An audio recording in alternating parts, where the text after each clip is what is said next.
On Saturday, Israel released hundreds of Palestinian prisoners after Hamas freed another 3 Israeli civilian hostages.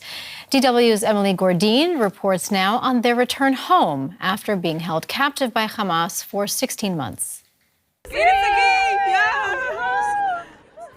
It's the moment they've been waiting for.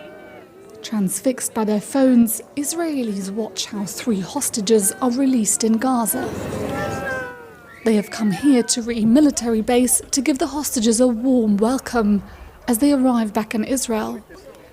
Some used to live in the same kibbutz as the hostages. It's been a tense week in Israel after Hamas announced that it wouldn't release the hostages after all. I was really worried. I'm almost glued to the news because when people say the Hamas is saying no, they would not be released, and how Israel is responding, and then the United States and the world, it makes me worried, yes. So I'm glued to the news all the time. And when they said that the Hamas had released, I think a couple of days ago only, that they said, yes, we will stick to the deal, I was like, I had a sigh of relief. Flanked by armed men, Segui Dekelchen, Alexander Truvanov and Yair Hon were paraded on stage by Hamas before being handed over to the Red Cross. From there, they made their way to the Israeli border where the army was waiting for them.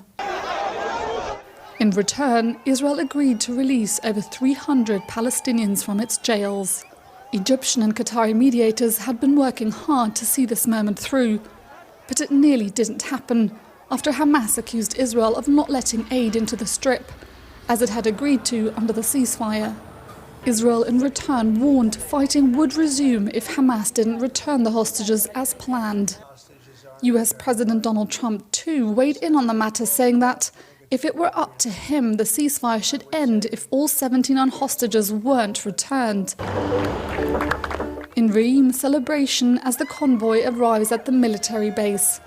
Here, the freed hostages meet their family members and undergo initial medical checks. I feel happy to see our 3 people, Sagi, Sasha and Yair, standing on their feet, walking. I'm excited for their families and for the community that are going to get them back. And at the same time, I feel anxious and sad and worried about all the rest that are still there. 73 hostages still remain in Gaza, and over 50 of them are set to be released in the second phase of the deal. We are scared hearing what Donald Trump is saying, what Benjamin Netanyahu is saying, that the talks are kind of slowing down. We are really scared that the next phase will not happen. And because we live for them to come back. We can't start our recovery until they will all be back home. The ceasefire deal has been shaky from the start.